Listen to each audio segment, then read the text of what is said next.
ये गुनाह करते हुए देखा है।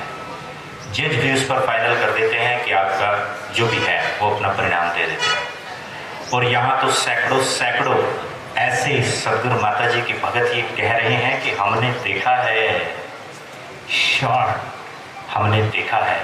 आप भी देखना चाहते हो तो आइए निरंकारी सत्संग में। कल भी स्टेज पर विराजमान महात्मा ने बड़ी कमाल की बात एक रखी कि जहाँ पुस्तक होती है उसे पुस्तकालय कहते हैं, जहाँ विद्या दी जाती है उसे विद्यालय कहते हैं, और जहाँ ब्रह्म दिया जाते हैं उसे ब्रह्मालय कहते हैं। पास में इंटर कॉलेज भी है। कल ही मैसेज जो इन्होंने भेजा मेरठ में, शुक्र है बादशाह आपका, आपने बुला भी लिया, बैठा भी लिया संगत में, आपका अनंत बार शुक्रिया। रबी कथन होते हैं, इन कथनों से मुझे पता चलता है जिंदगी में लाइन लिखी है, मानव जीवन का मूल लक्ष्य प्रभु प्राप्ति। कभी सुना था सत्संग के बाहर कि मेरी जिंदगी का लक्ष्य क्या है? कभी नहीं सुना था। ये निरंकारी भक्तों का कमाल है कि ये जब बोलते हैं तो यहाँ चोट लगती है। मैं तो नोटों के चक्कर में, माया के चक्कर में, महल के चक्कर में, घरों के चक्कर में, कारों के चक्कर में इबादत करता था। मैं उस पॉइंट पर जाऊंगा, किसी 5 तत्व के पुतले ने ये बात कह दी, आपका ये काम यहाँ नहीं जहाँ पूरा हो जाएगा, आपका ये काम यहाँ नहीं जहाँ पूरा हो जाएगा। लेकिन उन्होंने कहा कि बेटा ये मायावी काम तो उनके भी पूरे होते हैं जो कहीं नहीं जाते, जो कहीं नहीं जाते, उनके घरों में भी कार हैं। मेरठ में एक महात्मा ने बड़ी कमाल की बात की। उस महात्मा को सचिव बादशाह ने सेवा बख्शी के जनरेटर में वो तेल डालते थे। संडे को उस महात्मा ने ऐसी क्लिनिक पर बैठे तो कहता है कि जी एक बात तो है। दास ने पूछा प्रभु वो क्या बात है? क्या ना ये दरबार ऐसा है, पूरे हफ्ते मुझे मजदूरी नहीं मिलती, जिस दिन मैं सत्संग में संडे को जाता हूँ बराबर फोन आते हैं, मुझे उस दिन जरूर भाड़ा मिल जाता है। दास ने प्रार्थना की, भाई साहब लाइन तो आपने बहुत बढ़िया कही थी कि ये दरबार वो है जो कहीं नहीं मिलता, वो यहाँ मिलता है, लेकिन अर्थ गलत कर दिया। आप केवल माया तक, भाड़े तक सीमित रह गए। दुनिया के किसी भी पॉइंट पर अगर आप जाते हो, प्रभु के मंत्र मिलते हैं, प्रभु का नाम मिलते हैं, प्रभु की माला मिलते हैं। ये दरबार, ये ब्रह्मालय वो आलय है, ये वो घर है जहां प्रभु मिलता है।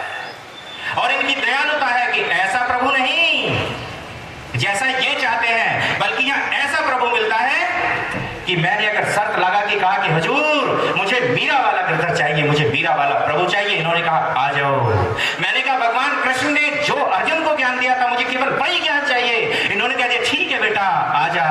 मैंने कहा कि जो गुरु रविदास जी ने जो ज्ञान दिया था मुझे वो वाला ज्ञान चाहिए, इन्होंने कह दिया कि बेटा आ जा।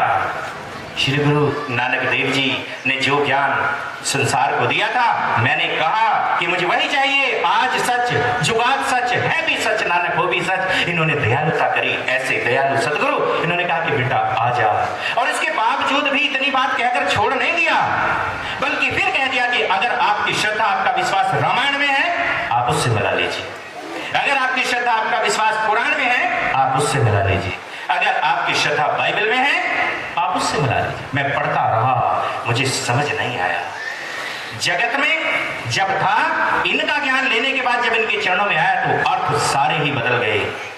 मैं सुनता और पढ़ता था, रत्नाकर जी के बारे में बात आती है रामायण के अंदर कि उल्टा नाम जपत जग जाना, वाल्मीकि भय ब्रह्म समान। ये लाइन में पढ़ता था। और किसी ऐसे तार्किक 5 तत्व के पुतले ने कहा कि रत्नाकर जी कुछ ऐसा कर्म करते थे, उन्होंने कहा कि मुझे राम राम नहीं कहा जाएगा, मैं राम नहीं कह सकता। कहना क्यों? कहना बस मैं कह ही नहीं सकता, मेरा मार काट का काम रहा, मैंने आज तक वो काम किए हैं। तो कुछ दुनियावी बुद्धिजीवी कहते हैं कि उन्होंने कहा कि तुम एक काम करो, मैं पहले कह दो, रा बाद में कह दो, मरा मरा कहना शुरू कर दो। थोड़ी देर में मरा मरा करते रहे तो नेचुरली ये हुआ कि उल्टा हुआ राम राम।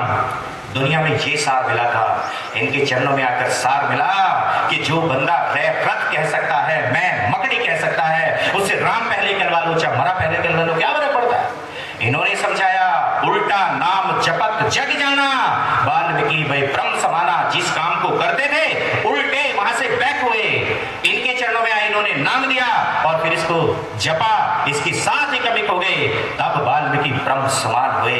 आप सब ब्रह्म ज्ञानी, ब्रह्म का ज्ञान लेकर ब्रह्म की समान है। इसीलिए इनकी तालीम है कि नर पूजा नारायण पूजा, सारे भेद, सारी बीमारियों का इलाज इन्होंने कर दिया कि बेटा आज के बाद ये क्या बिजनेस करता है, ये क्या काम करते हैं, इनके कितने घर हैं, इन सब बातों को छोड़कर एक नूर से सब जग उपजा, कौन भले को मंदे, ये बात इन्होंने मेरी जिंदगी में उतारी, इन्होंने मेरी जिंदगी में उतारी। दुनिया में पढ़ता था भाई प्रापत मानुख देवरिया, गोविंद मिलन की ए तेरी वरिया। संत जनों भक्त जनों, आवाज बाहर भी जा रही है, नेक सज्जन इंसानों, आपके चरणों में भी हाथ जोड़कर ये प्रार्थना है, ये लाइन न जाने कितने बार जहन में मन में आई होगी कि भाई प्रापत मानुख देवरिया, ये जो मनुष्य चोला मिला है, गोविंद मिलन की ए तेरी वरिया, ये सार है गोविंद मिलन की। अगर आपको मिल गया है प्रभु परमात्मा तो मुबारक के पात्र हैं, और अगर नहीं मिला तो आज आपके कानों तक ये आवाज जा रही है कि महात्मा ऐसे दयाल हैं, ऐसे कृपाल हैं। कल भी इन्होंने एक और रहमत की कि राजस्थान टूर की जब बात की तो जैसे ही उतरे थे, कुछ ताश खेल रहे थे महात्मा, उनसे पूछा कि भाई साहब यहाँ सत्संग है, कहाँ पर है? उन्होंने कहा हाँ जी, आप सीधे जाइए, आपको वो घर मिल जाएगा। आगे उसके साथ में एक रहमत जोड़ी, कोई वैल्यू नहीं लगती, पढ़ा लिखा है, नहीं पढ़ा लिखा है, बिजनेसमैन है, बिना बिजनेसमैन है। मैंने कहा, मेरी बात का जवाब दे दिया, मुझे मंजिल पर खड़ा कर दिया, मेरा काम बन गया, मेरा काम बन गया। डॉक्टर के पास अगर मरीज जाता है, मैं भूल जाता हूँ किस डिग्री का है, कौन है, क्या है, मेरी इस बीमारी का इलाज होगा, किस बरादरी से, किस ताल्लुक से, किस फर्मे से, किस धर्म से ताल्लुक रखता है, मैं भूल जाता हूँ। और जब ये कृपा करते हैं तो फिलॉसफी मेरी चेंज हो जाती है। हुजूर मोहम्मद साहब के समक्ष एक दिन ऐसे ही जैसे आज हुजूर हमारे यहाँ चरण डालने आए, ऐसे वो महात्मा किसी भगत के, किसी अब के घर चरण डालने गए। जाने के बाद पूछा कि नमाज पढ़ते हो? आगे से उस महात्मा ने कहा हाँ जी, 5 टाइम नमाज पढ़ता हूँ, कोई एक टाइम मिस नहीं होती। कहना अच्छा, कहना देखो जी पेशानी का निशान भी है। आगे से 2 मिनट के लिए हुजूर ने आंखें बंद की और कहते हैं आप पढ़ते तो हैं लेकिन आपकी नमाज कबूल नहीं हुई, कबूल नहीं हो रही। मेरे जैसा कोई होता, इतने दिन से सेवा कर रहा हूँ, इतने दिन से सत्संग आ रहा हूँ, छोड़ता, पॉइंट को छोड़कर बाहर चला जाता। लेकिन एक पुरुष की अवस्था देखी सत्संग, उस महात्मा ने हाथ जोड़े और कहता सच्चे पातशाह, कबूल हो या ना हो, मेरे ऊपर ये कृपा कर देना, मेरे ऊपर ये कृपा कर देना।